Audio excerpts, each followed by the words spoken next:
those of you who got an invite, welcome to Nerd Prom. No matter where in the world you are, we're all Nerds International. With the hyphen. Alright, YouTube, it's Mr. Mean coming at you from gloomy Beaumont, Texas. It's Sunday evening, about 4:40 p.m. I had a wonderful nap. Had to do a bunch of stuff yesterday. Had to do a little work. My plans for the weekend got shot. But I'm back with another video du jour. We're going to go over some good stuff here today. Hopefully a blast from the past and even still current and relevant. Because they do make a lot of products that I think probably every gamer worth his salt probably has at least something from them on his shelf. But first, let's get some notes out of the way. Let's get some information. For those of you that aren't into know, I'm almost at 300 subscribers. A big thank you to everybody who has liked and subscribed my videos. Ignore my laundry in the back, right? I can turn my hand that way. That's just my clothes for tomorrow. I'm ready to go. 300 subscribers. Super awesome. You guys are very cool. As always, do me a big favor. Share my videos. Tell your friends. Hit that like and subscribe. Hit the ding to be donged when I ding. You'll get notified when I post a new video. I try to do a video at least once a week, sometimes twice a week. It just depends on what's going on in my life. For those that don't know, I have a 1-year-old, so that means my time is very... as you know, if you have children. I love my son very dearly. He's awesome. Big shout out to my fellow friends and casters and content providers over at Nerds International. We have a G Plus channel. Please go over there and check it out. Just do a Google search for Nerds International with a hyphen. And you should find our channel there. There's a lot of great content there. The Wild Die podcast, if you're a huge Savage Worlds fan. There's even some guys working on actual content for Savage Worlds that will be published here real soon. There's all kinds of cool stuff going on over there. Our channel is just growing and growing and growing. We have a Discord channel. It's Nerds with a hyphen International. You can do a search for that. I'm on there, as well as I host my own channel, Mr. Mean Speaks, aka Gideon, and I'll provide a link to that in the show notes below for my Discord channel. But do yourself a favor and go over there and check out the fellas and gals on the Discord there. It's awesome. Discord is fast becoming one of my favorite, dare I say, social media chat things, because I post my videos up there on my channel as well.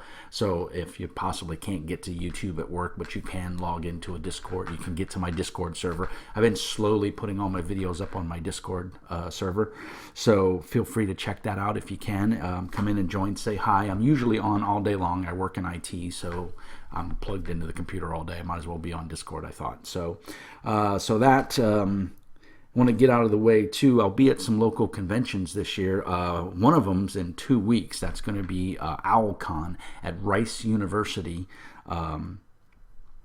over here in Texas, just on the outskirts of Houston. That is going to be from February 23rd to the 25th. I will be running Conan and Tefra. The Conan is a Modifius game, 2D20.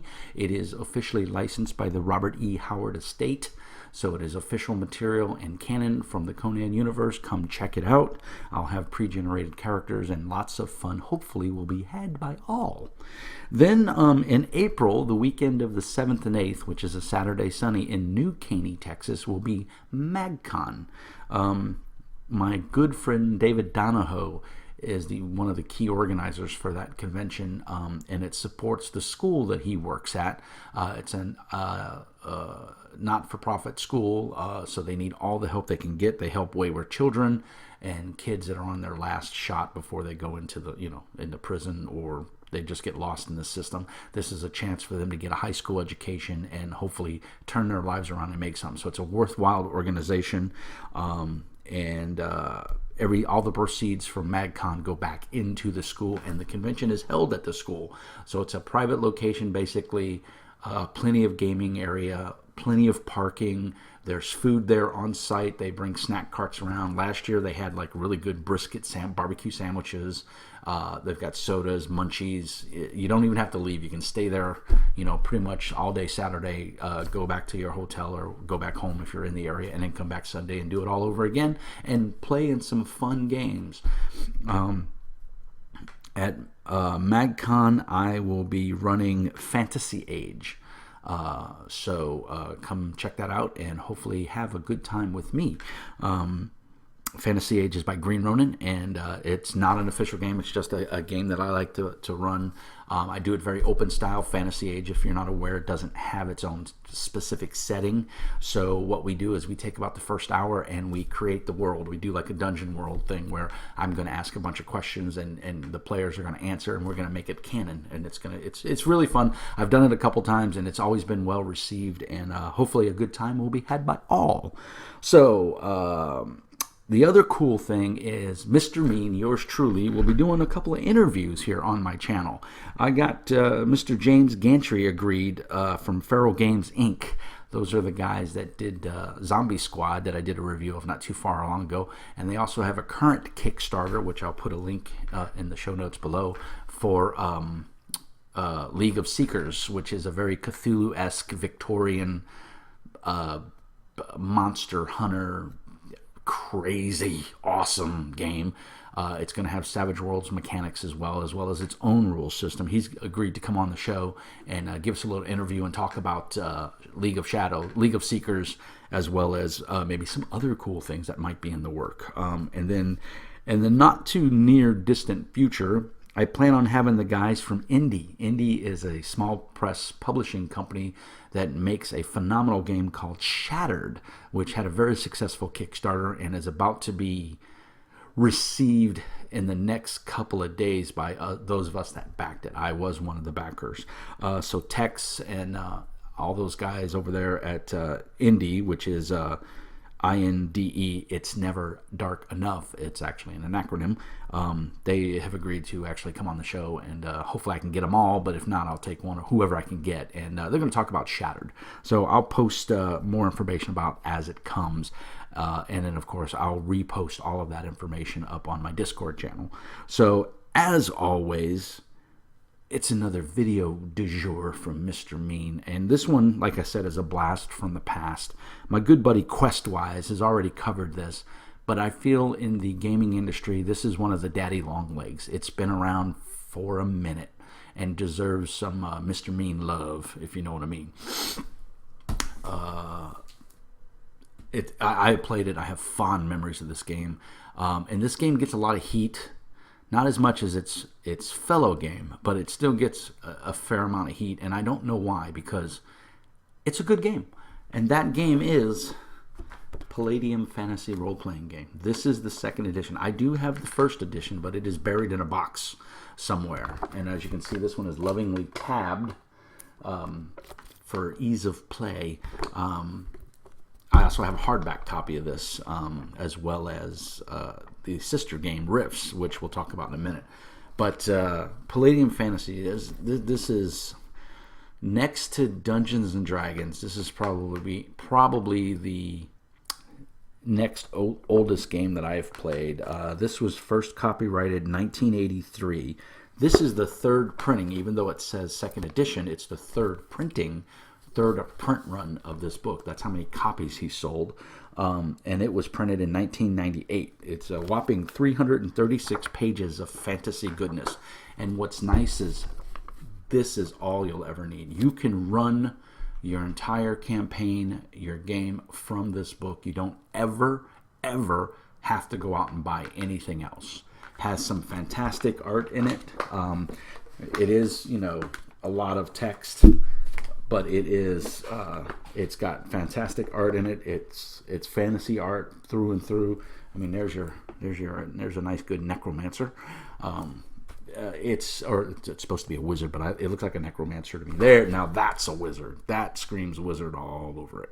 So this is it's a softback book, laminated front and back, and let's see if I can get some of the artist Cover painting was by Martin McKenna.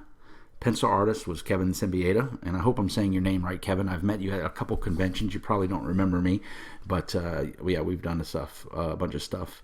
Vince Martin, Kevin, again, Scott Johnson, Michael Kucharski, and RK Post. Now, RK Post should ring a bell to those of you new gamers, and actually, you would be considered a grognard now if you played original Vampire the Masquerade, because RK Post is one of the artists that made that game very, very popular. He has a very dark, he's a black and white artist, and he made Vampire and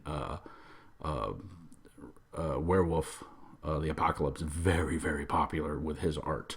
So RK Post has got some art in here. So if you're a fan of RK Post's art, pick it up, if nothing else, for just that art, and you won't be disappointed. And one of the things I always like is I show this picture to a couple of friends. Oh, big demon and a little baby, huh? Oh man, that's horrible. You got a baby about to be getting eaten, by a demon. But everyone fails to recognize the baby's holding a gun. Who's the monster here? I think it's the baby. There's just a cute little thing. Now, granted, it's a fantasy game, and that just shows you that Palladium recycles a lot of its art, and that's okay. I mean, they have touted how broke they are and that they're a small press company, but I honestly feel they're one of the big guys on the block. I mean, they have hundreds of books out. This is a fantasy-based system. It's a D20 and a percentile, and that confuses a lot of people. Why do I use a D20 for combat, but I use percentile for skills? Well, speed. Combat in this game flows pretty fast. You get a number of attacks based on your martial aptitude. So obviously a fighter is going to get more attacks than a mage. That being said, magic is the great equalizer, and the mage can kill you from 100 feet away with a fireball, whereas the fighters kind of get up close and personal, or at least get within bow range. This is one of the first role-playing games that I feel that gave archers credibility. Nobody took archers very seriously in this age, in the late 80s, early 90s, to archers. It was just because a bow only does 1d4 damage or 1d6 damage. These guys created a character class or a character occupational career called the Longbowman. And basically think Legolas, think Robin Hood, the Kevin Costner movie. Think any of your badass archers in any movies you've seen. They're here. The Longbowman in this game is deadly because he can increase his range further than just a guy with a bow, and he's just deadly in his proficiencies with a bow. So, and you got your standard classes in here. You got your fighters, your bards, they go real in-depth into magic in this, which I really like. Because to me, every magic user shouldn't be the same. Unfortunately, when you make a D&D, especially in 3.5, if you made a first level D&D wizard, they were pretty much all the same. They had mage armor and they had magic missile, and that was it. Palladium kind of does the same thing, but they do it with a twist. There's an option you can do a cauldron, a blood cauldron in here, and the chances are not good that it'll work. But if it does work, you get a crap ton more spells, and you get a lot of cool abilities. Now, I, as a GM, would allow my players, because I do usually only allow one magic user in the group, and I would allow him to automatically succeed on the Blood Cauldron, but then he would have to still roll for all the other percentage chances of everything else that you get. And it's all detailed in here. This is, if you've got a fantasy gamer in your life that does not own a copy of this, you would do yourself and that person a huge favor and get them a copy of this, because I know I've been GMing for over 20 years, and I steal from this all the time. This is a great game. It does take a lot of work. There's no monster manual that has all the bad guys statted out. You've got to go in and crunch the numbers. It takes work. This is a labor of love. But if you think about it, that's part of the fun of the game, is creating the bad guys. And, sure, it's easy enough to open up a program and click blah, blah, blah, blah. But where's the fun in that? You're done in 5 minutes. And sure, if you want expediency and you want to get it done quick, sure, D&D, Dungeon World, those games are great for that. And I'm not saying those are bad games, because they're not. They're fun games. I'm currently in a D&D game, and I love it. But I would drop that D&D game in a heartbeat to play this. This is a classic. And I think it holds up well. I mean, it's obviously well over 20 years old, and I think it's just as playable today as it was in 1989 or 1983. First edition was a little wonky, had some things in it. They cleaned it up. A lot of people the grognards don't like first edition versus second edition. I like second edition. First edition did have some things in it that were a little clearer. That second edition kind of muddled. I won't go into too much detail on that, because I think if you pick up second edition and you don't know about first edition, you'll be fine. There are some things that you'll go, wait a minute, that doesn't make any sense. But you know what? Go hit the forums, ask some questions, or work it out with your fellow players and your friends, and you'll figure it out. It's not hard. Is it a perfect role-playing game? No. There is not a perfect role-playing game out there. This one doesn't even come close. The mechanics in here are sometimes confusing and will annoy you. But that's part of being a GM, is to work through those things. Throw them out if you don't like it. If you like the Dungeon World mechanic better, use it. This is a framework. It's like any other game. This just sparks your imagination. But I think it does it very well. And again, the cool part about this is everything you'll ever need. You don't have to buy any other books. It's cool if you do, because you support the hobby and you support the game company, and that's always a good thing. But you don't have to. You can, 336 pages, and this is all you ever need. They came out with a lot of cool supplements, a lot of world books, lots of awesome stuff for it, with varying qualities. As the years have gone by, they've gotten better. One of the big complaints for Palladium books from the populace was Kevin, there's no polite way to say it, Kevin was an ass about protecting his copyright. If you put up a Palladium fantasy page, or you put up a Rifts page and you didn't get explicit permission to do that and or follow the exact guidelines, you got a cease and desist letter ASAP. I know plenty of my friends put up web pages, and I'm like, dude, I got a letter from a lawyer saying if I don't take my page down, I'm going to get sued. And you know what? Kevin was well within his rights to do that. He protected his intellectual property like a mama tiger protecting her cubs, and rightly so. He did it, and it's said and done, and now he's got an IP that has stood the test of time, and is now, they're still putting out books.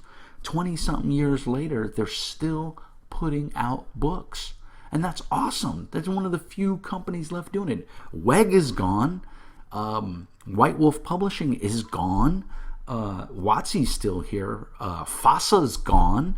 All the grognards that were in the industry are gone, except for WotC and Palladium. I don't know of anybody who's still around that was there back then doing it now. There's none. Shadowrun's changed hands. It's not owned by FASA anymore, so you can't really count them, even though they're on their, I think it's the 5th or 6th edition of their game book, but they were sold off and bought by somebody else. WotC, TSR, kind of really the same thing. Bought out, over, changed hands. Richard Garfield for a while, Wizards of the Coast.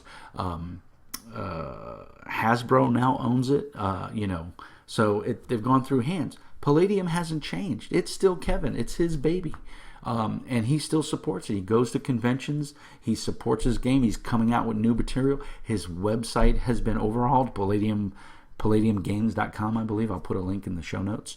You can order directly from his website. The cool thing that has happened, though, is he is, how do I say it? He's gotten off his righteous wagon, and he has allowed his books to be converted to PDF and now sell them on Drive-Thru RPG.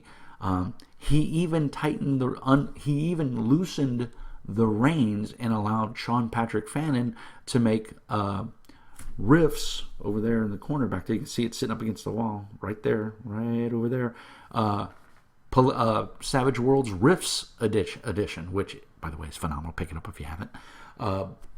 So there's even more material. And the nice thing is, if you buy the Savage Worlds edition, that's the Kickstarter edition that came in a nice big box. You could still buy that box, by the way.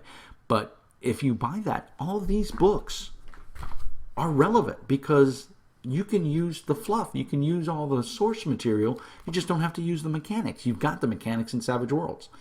Vice versa. If you're still playing Savage Rifts, or you're playing Rifts and you haven't played Palladium Rifts, the Savage Worlds books offer all new fluff, all new material that's just fluff that you can add into this game easily.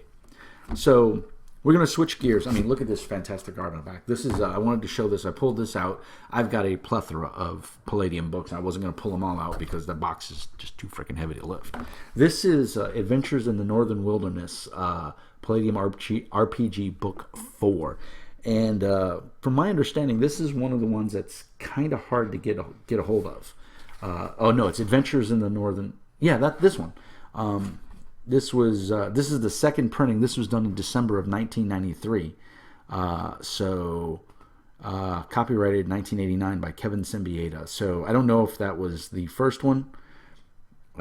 This is the only copy I have. I had an original copy of it, and it was stolen. And there's a funny story there. We're going to go back memory lane. I'm at DundraCon in California 15, 20 years ago. It was before my son was born, so it had to have been at least 20 years ago because my son is 19 years old as of last month. I used to keep a milk crate, and I still have that milk. No, it's a different milk crate. I had a milk crate, and I had a case that you would carry around. I used to be a field engineer in San Francisco, and I would go to company sites and fix their servers and stuff. And so I had all my books in this milk crate, all my Palladium books, and I had everything. I had hundreds. And the two big milk crates that would fit on this little carrier thing that was actually a toolbox carrier on wheels. Because if you've ever been to San Francisco, you know what it's like lugging stuff. So you'd put it on wheels and you'd drag it behind you. Anyway, I had just finished running a Palladium fantasy game for the convention. And I had packed up all my stuff. I put my bungee cords on it, had it all on the cart, and it was sitting next to my table, which was not being used for the rest of the night. And so I thought, oh, everything's safe. Turn around, I was talking to somebody. Lo and behold, 30, 40 minutes later, after I'm done talking, I turn around and my cart's gone. Hundreds of dollars worth of Palladium books gone. And trust me, I scoured that hotel. Couldn't find it. Gone. Someone had probably taken it right out to their vehicle and drove away with it. They stole everything. And some people say, oh, maybe it was an accident. No, you don't steal that. You don't pick something up that heavy and roll it away without realizing, hey, that's not mine. So, long story short, it really sucked. And I was totally bummed out. And I did not have the money to go out and replace all of that. So I did my the convention was over. Sunday, that was on a Saturday. Sunday came, I ran some other games, I played in some games, I had a good time, still bummed. Of course, I went to the convention staff and to the hotel security, and I said, hey, if you see this cart, it's mine. My name's on the inside of it. I actually had engraved my name on the frame of the cart, and everything, so I could prove it was mine, and the books inside of it, a lot of the books inside, back in the day, it was real popular to use those stencilers, and I'd print out a stencil with my name on it and put it in there inside my books. And I did that because I was at convention. Sometimes you leave a book on the table, and most gamers, 99.999% of gamers are nice and will go, oh, that's your book, here you go. And there's no questions asked. I've never, in the years I've been doing this, had a book stolen from me until then. So anyway, needless to say, I didn't get my books back. Totally bummed out, crushed. Doing my after-action report for Palladium Games because I was an official ambassador of the Megaverse, even way back then. And so I want to say the guy's name was Scott. It was Steve or Scott, something like that. And, I sent him an email, saying, hey, this, did my convention and everything, and stuff, and just really bummed out. I'm sorry. I don't. Usually I was pretty verbose and said what kind of adventure I ran, but I was kind of sedate in this one. And he caught on to it, and he emailed me back to say, hey, man, notice you didn't have a whole lot to say in your email. What's going on? And I said, well, on a sad note, not to boo-hoo, but all my books got stolen. After the game was ran and I packed everything up, I had it all neatly bundled in a little cart and everything to wheel back to my hotel room, someone absconded with it, and I lost everything. I think the only thing I still had left was my core rule book for Rifts. And that was signed by Kevin. I had gone to Gen Con, or I had gone to a convention that he was at and had him sign it years ago. And so that's the only thing I had. Everything was gone. And I had pre-generated characters for fantasy. I had pre-generated characters for Rifts. It was good to go. I had tabs and everything. I knew where stuff was. I could find it easily. Yeah, every GM has a system and what works for them. And I had one set up for my Palladium games. So, hey, boo-hoo, sorry to hear that, man. Hey, thanks for running games. Cool. Talk to you later. Never heard of nothing. Several weeks later, I'm home one day, and I get a knock on my door. I just happened to be home that day. I think I had the day off, or for whatever reason, I was home. And there's a knock at my door, and it's the UPS driver. And he's like, hey, is Norbert Polak here? Which Norbert's my first name, for those that don't know. And I said, yes, sir, that's me. He said, I got a box on my truck, and at the time I lived in an apartment complex.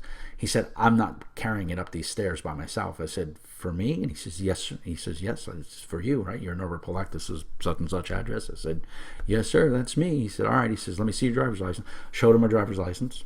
He said, all right, come down and help me carry it, because I'm not carrying this thing. So lo and behold, it was a box. I swear it weighed 200 pounds if it weighed an ounce.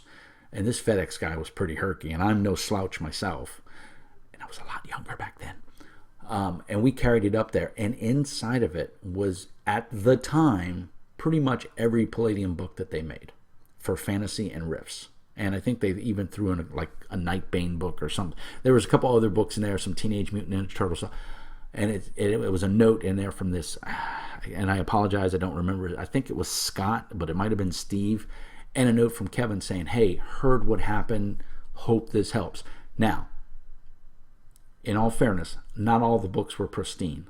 Some of them were dinged, some of the covers were ripped or cut, but they were copies, and I could run the game again. So for those people that sit there and bitch and moan about Palladium and how they're such Hitlers and they don't care about their fans and all they are is money grubbing, I cry bullshit, because they didn't have to do that for me, and I know it cost them a pretty penny to ship that box.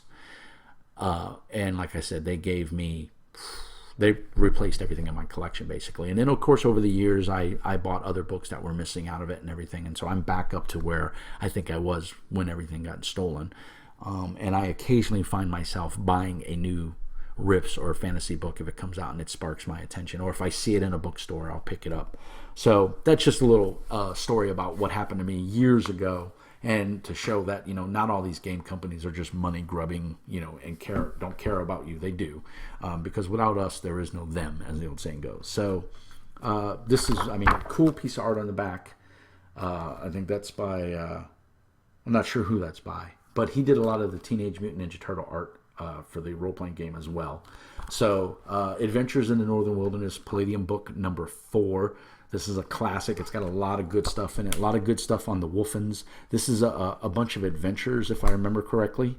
Yeah, it's an adventure and a source book. And it goes into a little more detail about the Wolfen and their system and how their hierarchy and everything is set up, and a bunch of NPCs.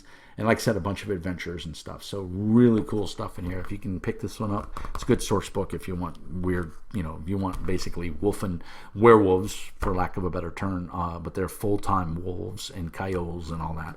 Very good source book. So then the next part of this is Rifts, because you can't do Palladium Fantasy without doing Palladium Rifts, because Rifts is the universal kitchen sink game of everything included. You want magic, you want psionics, you want robots, you want werewolves, you want vampires, you want dragons, you want ghosts, you want gravity. You got gravity. Everything is in there. So I couldn't find my Rifts book. Like I said, it's buried in a box somewhere. I did find the Game Master's Guide. Now, Rifts was put out, the first printing was in August of 2005. And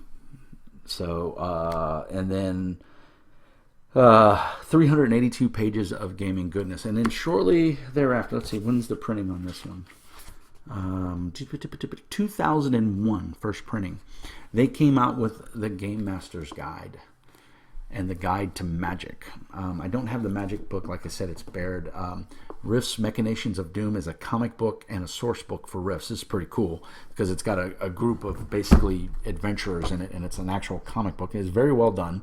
And then in the back is all the information and all the stats on the characters that are actually in here, and all the bad guys and everything. So and basically it's an adventure. It's very cool. If you can pick this up, it's very cool. This was made 2007, May 2007. So Machinations of Doom, and like I said, it's a comic book to start with, black and white comic book. It's very well done. Tells a cool story about these basically mercenaries that are against the coalition, and it's pretty cool. So if you see this, you want a little Rifts fiction as well as a comic book, pick it up. It's worth it, and I believe it's not terribly expensive. I want to say $19, $18.95. You could probably still buy this off of Palladium's website. But one of the cool things they did that I think if you're a GM for Rifts, this needs to be in your collection, the Game Master's Guide. People will complain about Rifts night and day, but yet they keep putting out books and people keep buying them. So somebody out there is playing it. So that tells me it can't be that bad of a game as much as all the complaining that it gets. And I don't think it's that bad of a game. I think it's a kitchen sink game. It's like GURPS. It's like what other games can I think of that fall into that category? D&D falls into that. I mean, there's so many splat books for 3.5 D&D.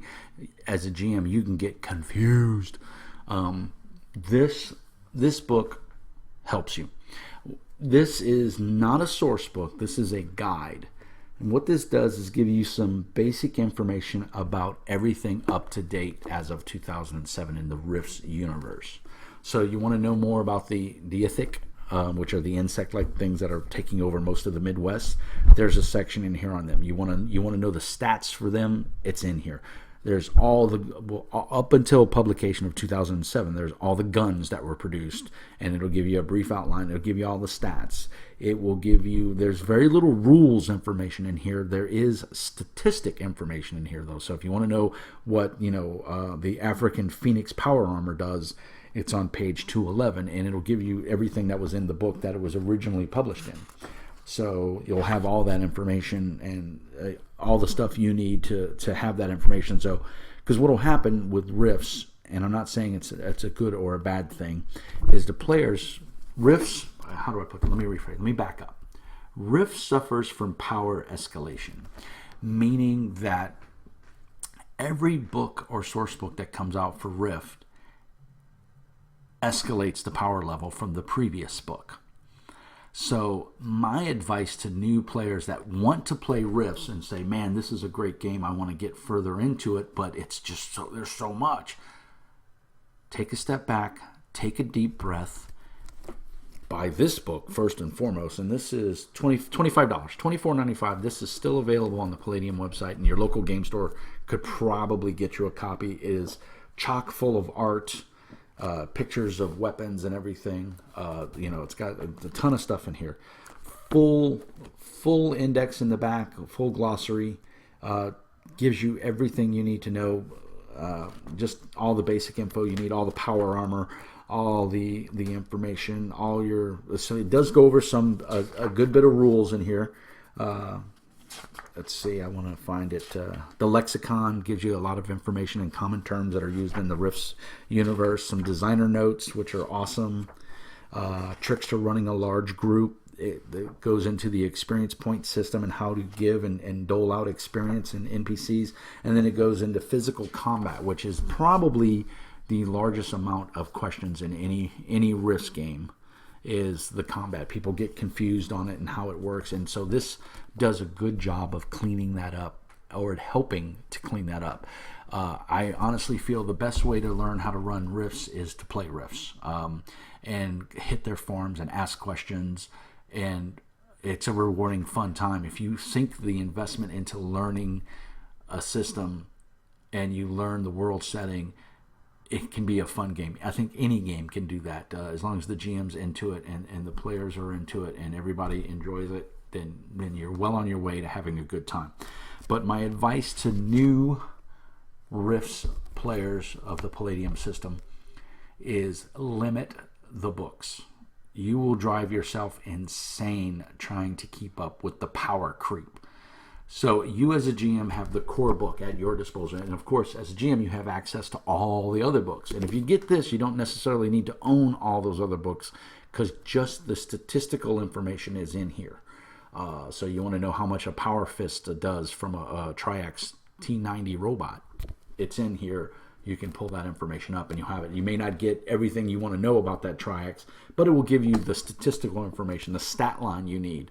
So it's a good source. This is source material for the GM, not so much for the players. If you're a player, don't run out and buy this and think it's going to have all the answers because all it's going to have is what the power armor is and does. It's not going to tell you how it was manufactured. If you want to know all that fluff, you got to go out and buy the source book. This just gives you the statistical information so that the GM can have it, and a player might need to know the stats for that power armor. It's in here. So this is obviously it's a Game Master book. It even says it on the cover. So just to reiterate that, this is a Game Master's book. I think the GM can get by with this, the Book of Magic, and the core Rifts book, and you're done. You don't need to buy any other books. Maybe an adventure guide if you're going to run a pre-planned adventure, and Palladium has several of those put out. But to start with, those 3 books you can get away with. And if you're planning on not using magic in your Rifts game, which, I mean, you should because it's part of the setting, you could get away with not getting the magic book.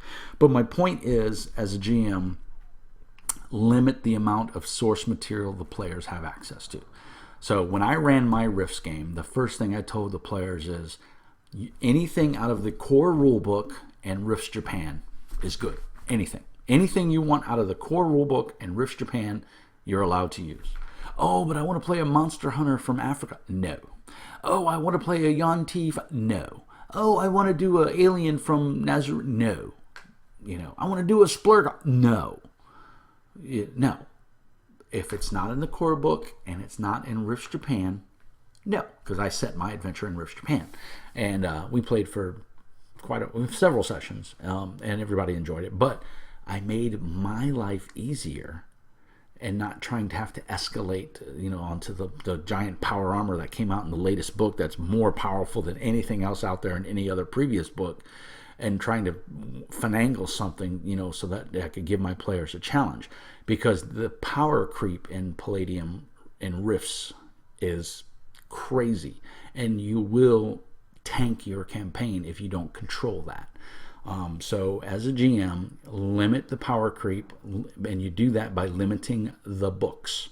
Now, if a player wants a certain set of power armor and it's outrageous, he's a robot jockey and he wants this, it's all he ever wanted to be, it's special power armor, then you make that the focal point of adventure and you slowly work it in. And then he gets what he wants, you get to tell a cool story, and the players get to earn something that they really wanted, which is a win-win for everybody. So in closing, because we're going on almost 40 minutes. Wow, I didn't believe I rambled that long. Rifts, Palladium Fantasy, Palladium Rifts, fantastic games. They should be in your collection if you're a collector. If you've never played them, I don't say go out and buy the books, because they're not for everybody. These games do show their age. They are quite old. They've been reprinted and updated a little bit, but not nearly to the point where most of us that are grognards that have played these games feel that they should be updated. Are we ever going to see a new version of Rifts or Palladium Fantasy? Probably not. Kevin doesn't work like that. Kevin does things in doses. He does little steps, baby steps. And, when he put out this book, he answered a ton of questions about rules. The problem was there was a ton more questions after that this book doesn't answer. So you're back to that frustration. Well, he didn't answer Rule X. Bah!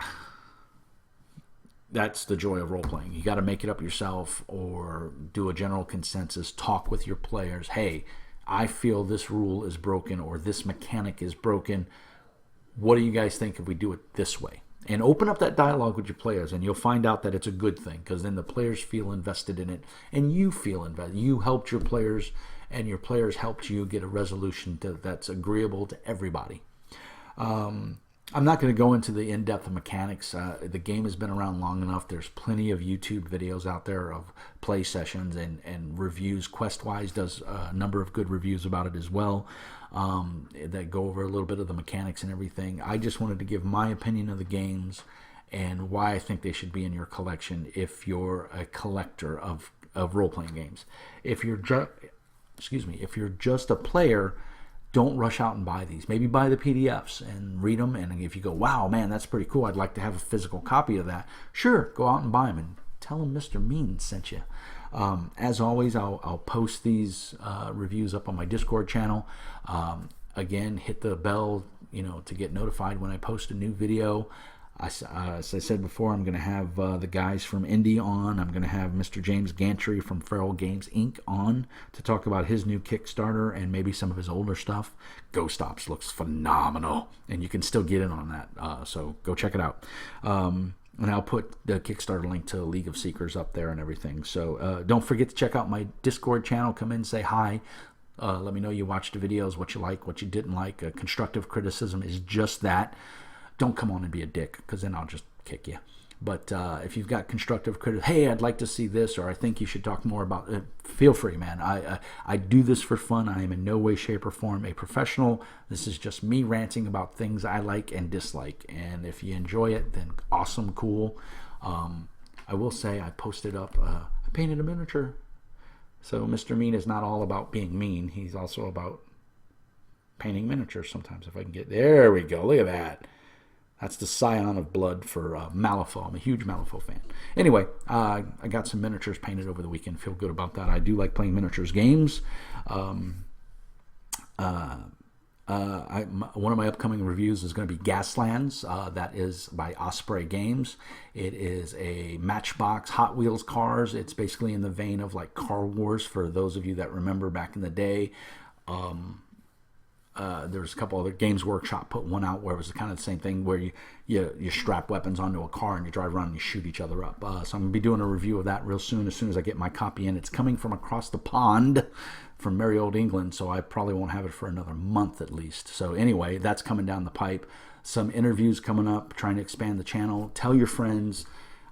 Trying to get to that 300 mark of subscribers. That would be awesome. Questwise beat me to it. Good job, Questwise. Congrats to you, buddy. I'm glad. He's working with a Bloat Games. He also co-wrote, I think, an adventure or part of the game for Bloat Games. So a little more exposure to him. I'm too lazy to write. I just like to yell at people about things they make. So I hope you guys enjoyed the video. As always, peace and hair grease. And remember, as always, Mr. Mean says, be nice.